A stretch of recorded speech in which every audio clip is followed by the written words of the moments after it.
It's 23 minutes to 8. We're all familiar with the stereotype image of the sullen and silent teenager, but research out today suggests that young people who don't have somebody to talk to could struggle to deal with the challenges of later life. The charity The Prince's Trust surveyed more than 2,000 young people and found that 1 in 10 feel they can't cope with day-to-day life. More than 1 in 5 also said they didn't have someone to talk to about their problems while they were growing up. Well, we'll speak to 2 young adults in a moment who've experienced such feelings themselves and dug their way out of them. First, though, Alison Holt has more on the new research. Today's survey aims to measure how young people in the UK are doing at a time when jobs are hard to find and families are stretched. It underlines the pressure that many 16 to 25-year-olds feel they're under. More than 2,000 young people took part in what the Prince's Trust describes as its youth index. 10% of young people said they didn't feel they could cope with day-to-day life. But amongst those not in education, employment or training, known as NEETs, 22% said they struggled with daily life. And just under half of NEETs said they were unhappy with their lives. This is the 5th year the Youth Index has been compiled, but despite the difficulties many young people face, the changes in overall levels of confidence and happiness have been relatively slight. Alison Holt, BBC News. So what can be done to support young people who feel they're unable to cope? To discuss this, we're joined by Leon White and Crystal Kinch, 2 young adults who've been in that position themselves. Also with us, Richard Marsh from the Prince's Trust. Good morning to you both. Crystal, I'm going to start with you because your story is quite extraordinary, really, as is Leon's. You were at the age of 18, you're now 28. Age of 18, you were unemployed with 2 children. 2 children, yeah. Thinking, how are you ever going to dig your way out of that? Yeah. And how did you? With the help of the Prince's Trust. I had loads and loads of downs and my confidence was knocked. I started doing some voluntary work with our local youth club, and from there that's what I wanted to do. I managed to go on the internet and I found a course which the Prince's Trust runs. Went on the course, did a 12-week residential, had continuous support from them throughout the 12 weeks and after.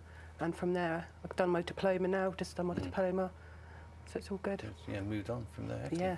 And you had the support of the Prince's Trust. You said you've been struggling before that. The findings today of this survey, that a lot of young people just don't feel they have anyone to talk to. Is that something that you were surprised at, or something that you thought, yeah, that's spot on? That was absolutely spot on, yeah. It was the same back when I was a single teenage mum. And it hasn't changed. The job that I'm a youth worker now, and we see young people all the time that prove the statistics are correct. Leon, you left school at the age of 14 after your father died and didn't really have the resources, but it wasn't as if you weren't trying to work your way out of it, because you were trying to get jobs, etc. But like lots of other young people today, it just sort of depresses you in the end, doesn't it? Yeah, it does. I mean, the more jobs you apply for, the more you tend to get knocked back, and it literally makes you feel like there's no help out there for you.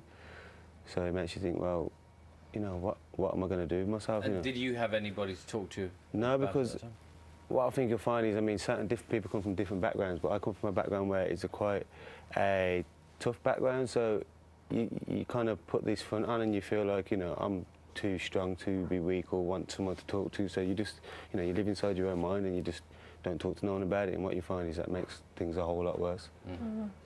Well, Richard, the findings this year, they're not that surprising though, are they? Because they've been the same for the past 5 years.